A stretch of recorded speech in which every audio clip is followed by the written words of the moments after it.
Then insertional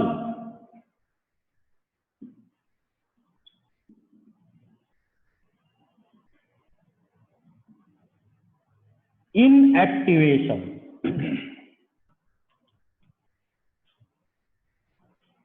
Insertional inactivation म्हणजे आपण एखादा जीन जर या प्लाझमिडला जोडला, अलाइन डीएनए, फॉरेन डीएनए जोडला, तर समजणार कसं की ज्या नवीन सेल्स आहेत त्यांनी हा जीन घेतला की नाही हे समजणार कसं? त्याच्यासाठी आपण इन्सर्शनल इनएक्टिवेशन ची प्रोसेस करतो. आता इथं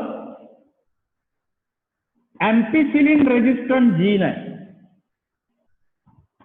टेट्रासायक्लिन रेजिस्टंट जीन आहे. आता टेट्रासायक्लिन रेजिस्टंट जीनच्या ठिकाणी BAMH1 ची रिस्ट्रिक्शन साईट आहे. BAMH1 ची रिस्ट्रिक्शन साईट आहे. आपण काय करणार आहे तर हा टेट्रासायक्लिन रेजिस्टंट जीन इथून कट करणार आणि BAMH1 ही साईट आहे, या ठिकाणी आपण आपला फॉरेन डीएनए इन्सर्ट करणार.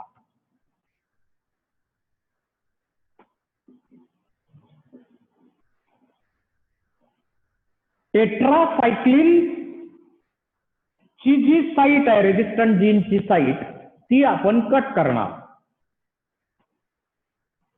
म्हणजे टेट्रासायक्लिनची ऍक्टिव्हिटी आपण काय करणार, थांबवणार आहे, म्हणून त्याला इनएक्टिवेशन म्हटले. आणि या टेट्रासायक्लिन रेजिस्टंट जीन कट करून त्या ठिकाणी फॉरेन जीन आपण इन्सर्ट करणार. यालाच नाव आहे इन्सर्शनल इनएक्टिवेशन. आता ऍक्टिवेशन इन्सर्शन हा जीन घेतला की नाही हे कसं समजणार? त्याच्यासाठी समजा आपण पेट्री डिश घेतलेली आहे,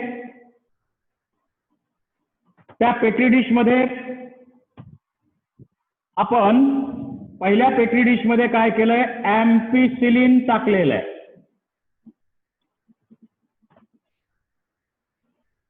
एम्पिसिलिन टाकलेलं आहे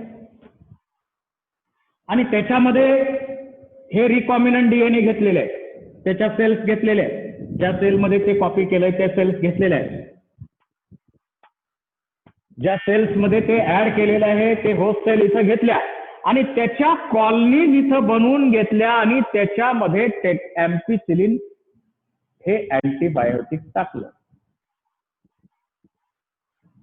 तर होतं काय, ज्या सेल्सनी हा रिकॉम्बिनंट डीएनए घेतला असेल, हा प्लाझमिड आणि फॉरेन डीएनए घेतला असेल, तेवढ्या सेलमध्ये एम्पिसिलिनला रेजिस्ट करण्याची इन्फॉर्मेशन असल्यामुळं तेवढ्या सेल जगणार.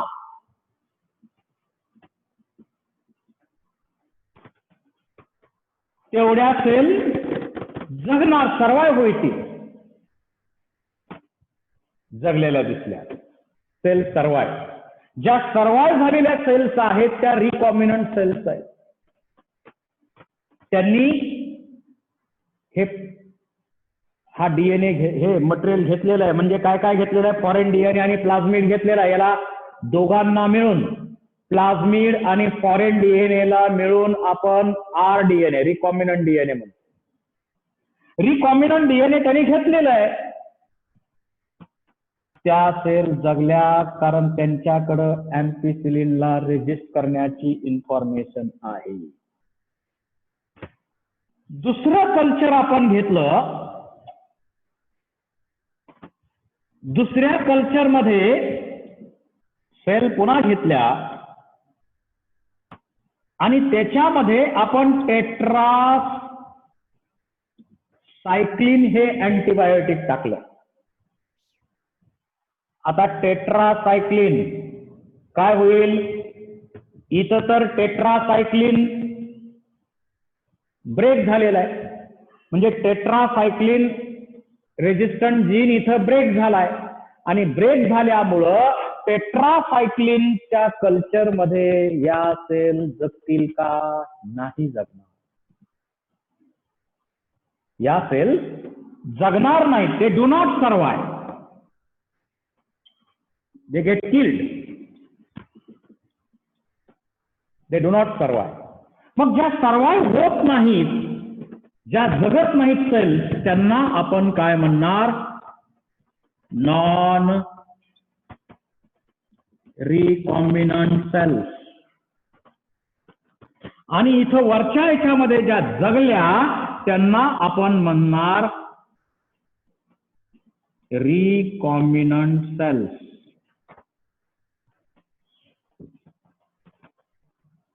यावरून आपण किती सेलनी आपला रिकॉम्बिनंट डीएनए घेतलाय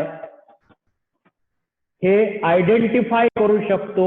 त्याच्यासाठी हे इन्सर्शनल इनऍक्टिव्हेशनची प्रोसेस आपण करतो. परंतु ही प्रोसेस जसं विचार केला तर फार कॉम्प्लिकेटेड आहे. पहिलं हे कल्चर करून बघा, त्यात काय होतंय बघा, पुन्हा दुसरं अँटीबायोटिक टाका, दुसरं कल्चर करा. एवढं सर्व काही करण्यापेक्षा काही सोपी मेथड यामध्ये मिळते का? हा विचार पुढे आला आणि त्यातून इन्सर्शनल इनऍक्टिव्हेशन वेगळ्या पद्धतीनं पण आपण करू शकतो हे क्लिअर झालं. याच्यासाठी PUC19 नावाचा प्लाझमिड घेतला. इन्सर्शनल इनऍक्टिव्हेशनचा स्टडी करण्यासाठी युनिव्हर्सिटी ऑफ कॅलिफोर्निया या ठिकाणी बनवलेला असल्यामुळं त्याला प्लाझमिड युनिव्हर्सिटी ऑफ कॅलिफोर्निया यामुळं त्याला नाव दिलंय PUC19. हा प्लाझमिड घेतला. आता या प्लाझमिडला केलं काय बघा.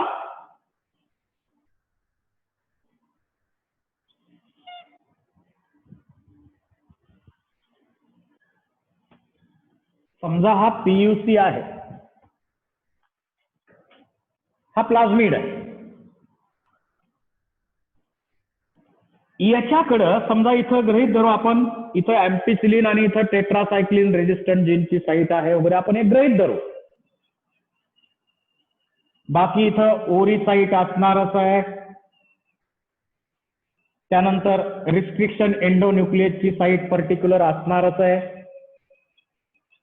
आपण काय केलं इथं तर या ठिकाणी हे टेट्रासायक्लिनचा जो जीन आहे ना, हा टेट्रासायक्लिनचा जीन रिमूव्ह केला.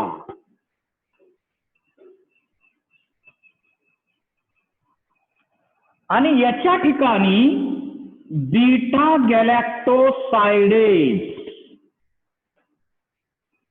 झेड जीन, बघा मागच्या चॅप्टर मध्ये बीटा गॅलॅक्टोसाइडेजचा झेड जीन इथं वापरला.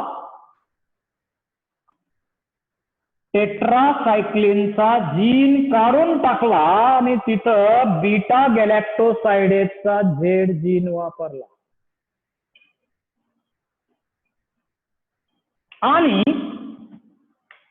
आणि जो डीएनए आपल्याला इन्सर्ट करायचा आहे, आता टेट्रासायक्लिन इनॅक्टिव्ह केला इथं, परंतु दुसरा जीन इथं बसवला तो ऍक्टिव्हेटेड आहे, झेड जीन. बीटा गॅलॅक्टोसाइडेजचा जीन ऍक्टिव्ह आहे की नाही, इंटॅक्ट आहे की नाही, हाच फक्त इथं शोध आपण घेणार आहे. आणि आपला जो डीएनए आहे, डोनार डीएनए, हे डोनार डीएनए आपण काय करणार आहे, या झेड जीनला कट करणार आणि त्याला इथं डोनार डीएनए जोडणार.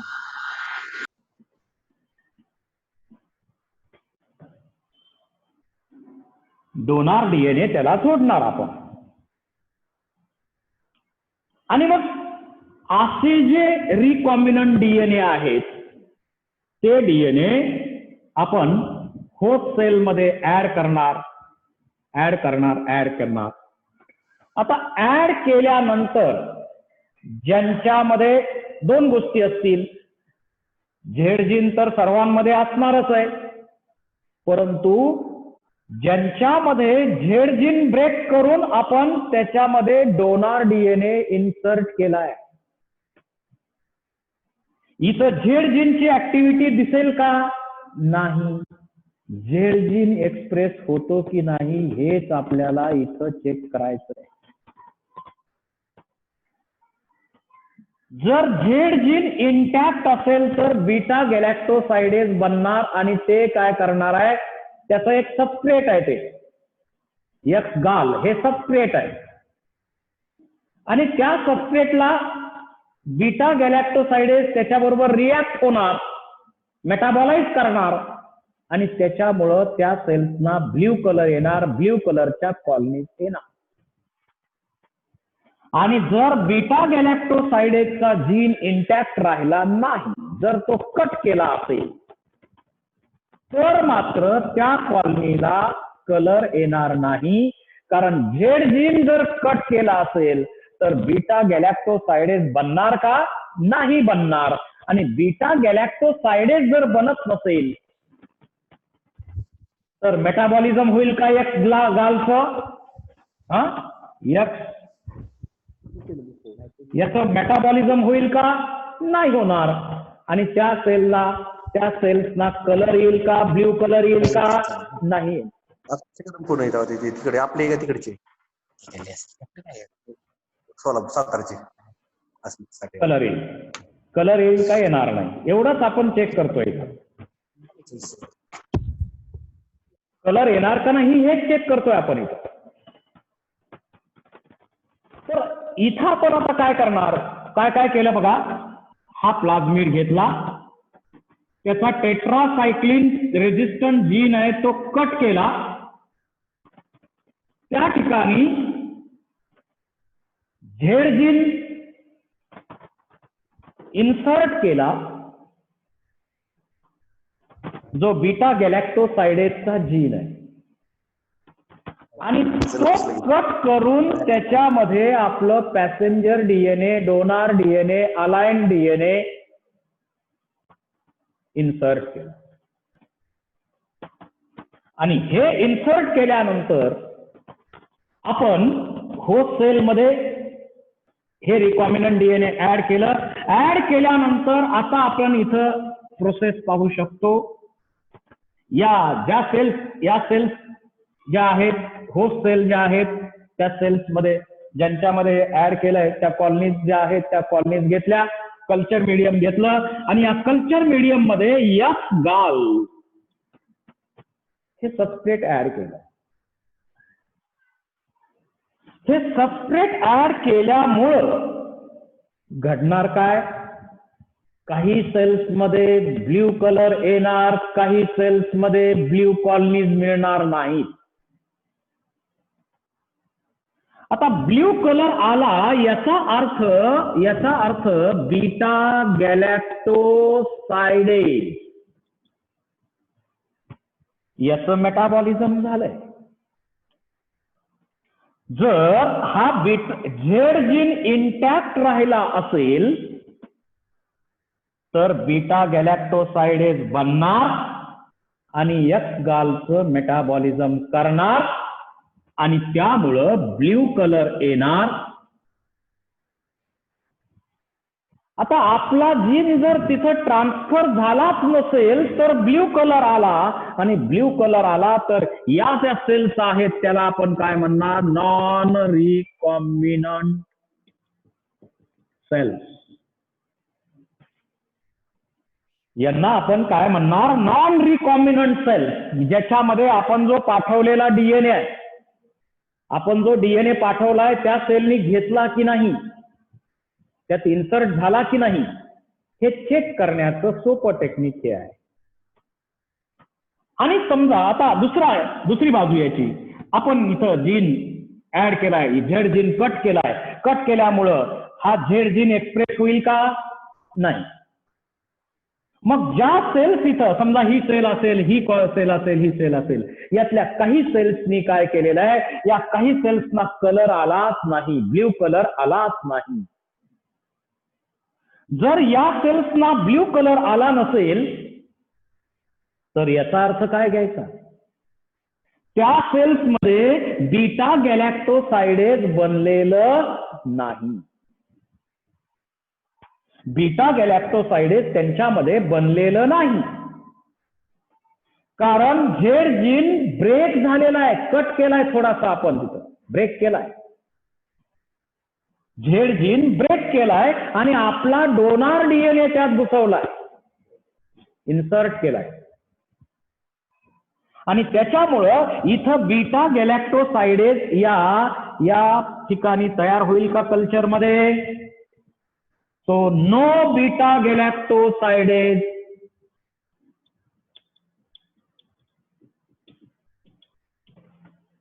Formation.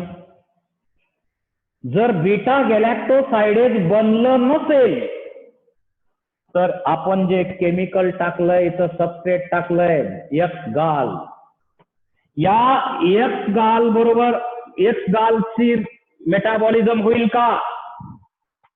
There is no metabolism of X gal. आणि एक्स गालचं मेटाबॉलिझम जर होत नसेल तर त्या कॉलनी ब्ल्यू कलरच्या होतील का? त्यांना ब्ल्यू कलर येईल का? No blue colour. And such colonies are called as recombinant colonies. यांनाच आपण काय म्हणणार आहे?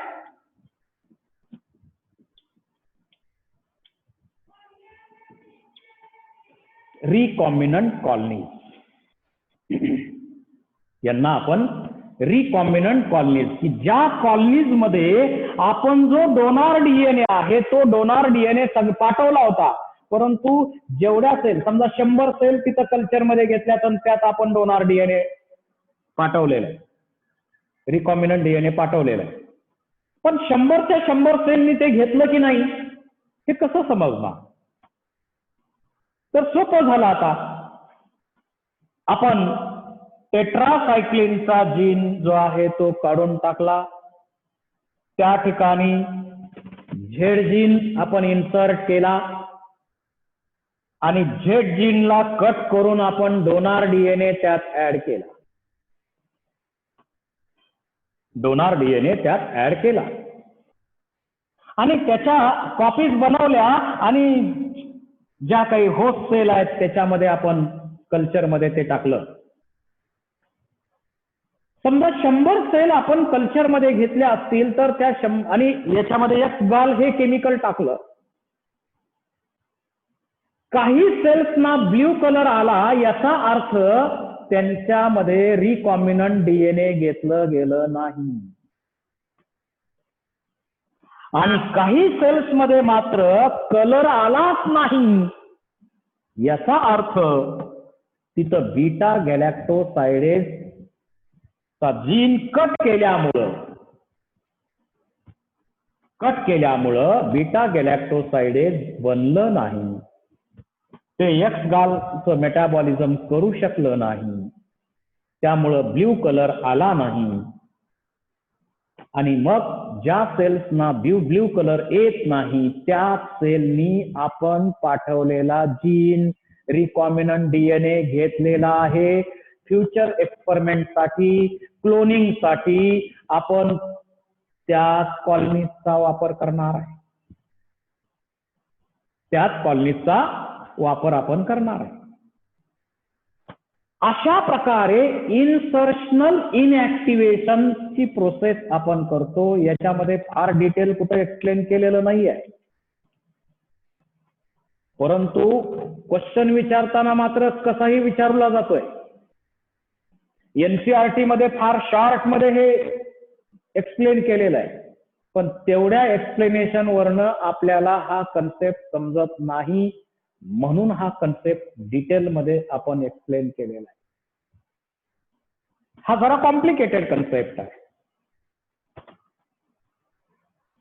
मग प्लाझ्मिड मध्ये इथं इन्सर्शन इनऍक्टिव्हेशन केलं आणि हे केलं, या दोन्हीमध्ये फरक काय? प्लाझ्मिड मध्ये आपण काय केलंय, टेट्रासायक्लिनचा जीन काढला आणि फॉरेन डीएनए डायरेक्ट इन्सर्ट केला. त्याच्यावरनं फक्त आपल्याला समजतंय त्याच्यावरनं सुद्धा. आणि मग कल्चर मीडियम मध्ये रिकॉम्बिनंट आणि नॉन रिकॉम्बिनंट सेल आपण शोधल्या. किती सेलनी तो जीन घेतला आणि किती सेलनी घेतला नाही ते शोधलं. मग पहिल्या पेट्री डिश मध्ये किंवा पहिल्या एक्सपेरिमेंट मध्ये आपण एम्पिसिलिन टाकून बघितलं कॉलनीज मध्ये. दुसऱ्यामध्ये टेट्रासायक्लिन टाकून बघितलं. एम्पिसिलिन टाकल्यानंतर सेल जगल्या, कारण त्यांच्याकडं हा जीन आलेला आहे. एम्पिसिलिनला रेजिस्ट करण्याची इन्फॉर्मेशन त्याच्याकडे आहे. एम्पिसिलिनला रेजिस्ट करतात त्या सेल्स, आणि त्या सेल्सना आपण रिकॉम्बिनंट सेल्स म्हणू. दुसऱ्या एक्सपेरिमेंट मध्ये टेट्रासायक्लिन टाकलं तर टेट्रासायक्लिनला रेजिस्ट करण्याची माहिती कट केलेली असल्यामुळं त्याच्यामध्ये सेल जगत नाही, सर्वाइव्ह होत नाहीत कॉलनी, सर्वाइव्ह झाल्या नाहीत कॉलनी. आणि त्यामुळं ही प्रोसेस करू शकतो, यातूनही ते आपल्याला समजतंय, नाही अशातला भाग नाही. परंतु ही पहिली टेस्ट ट्यूब घ्या किंवा पहिली पेट्री डिश घ्या, हे करा, पुन्हा घ्या, ते करा, एवढं करण्यापेक्षा त्याच्यापेक्षा ऍडव्हान्स मेथड आपण डेव्हलप केली की जो प्लाझ्मिड आहे त्यातला टेट्रासायक्लिनचा जीन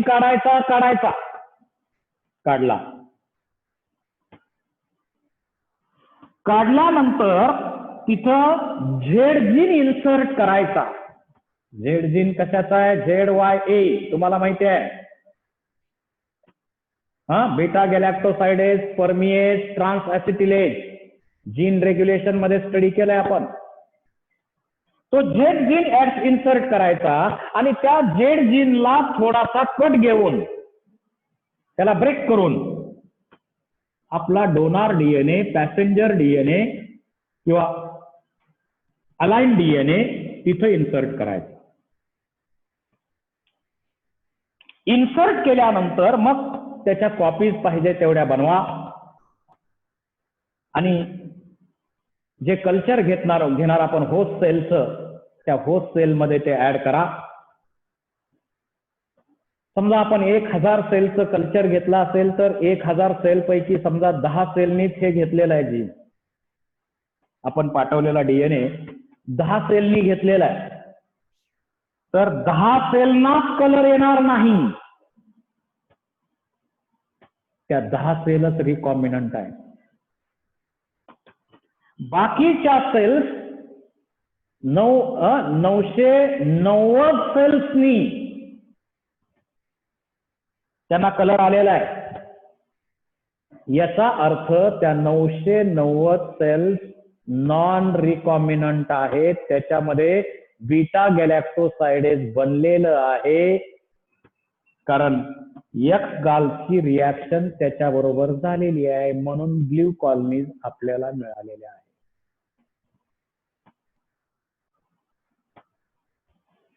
तर ज्या 10 रिकॉम्बिनंट सेल आपल्याला मिळालेल्या आहेत त्यात आपल्या फ्युचर त्याच्या पाहिजे तेवढं क्लोनिंग करून मग कॉपीज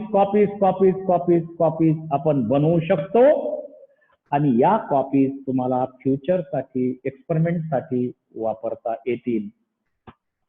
अशा प्रकारे इन्सर्शनल इनॅक्टिव्हेशन हे एक महत्वाचं आर्टिकल इथं आपण कंप्लीट केलेलं आहे.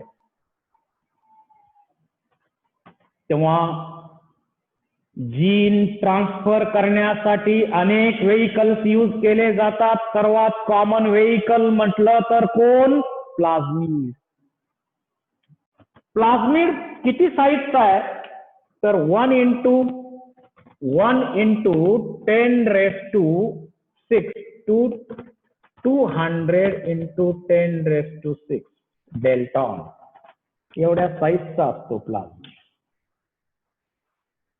आणि हा प्लाझ्मिड आपला किती मोठा डीएनए कॅरी करतो? तर 10 किलो बेस पेअरचा डीएनए कॅरी करतो. फार मोठा नाही, छोटाच डीएनए कॅरी करतो. मग आपल्याला याच्यात काहीतरी बदल करावा लागेल, कारण प्रत्येक डोनार डीएनए आपण पाठवणार जो डीएनए आहे, फॉरेन डीएनए आहे, पॅसेंजर डीएनए आहे, तो काय फक्त 10 किलो बेस पेअरचा असेल का? नाही. म्हणून याच्यामध्ये काहीतरी आपल्याला वेगळं आणखी करणं गरजेचं आहे. म्हणून आपण उद्याच्या लेक्चरला जे इतर काही वेक्टर्स किंवा व्हेइकल्स यूज केले जातात त्याच्याविषयी चर्चा करणार आहोत. तुम्हाला मी नोट्स आज दुपारी टाकतो, त्याच्यावरचे MCQ पण टाकतोय तुमच्या काही याच्यावरती ग्रुपवरती. तुम्ही सर्वांनी वाचा, त्यावेळी वाचा, त्यावेळी MCQ सोडवत चला. काही अडचण असेल तर मला कळवत चला. Thank you very much. Have a nice day.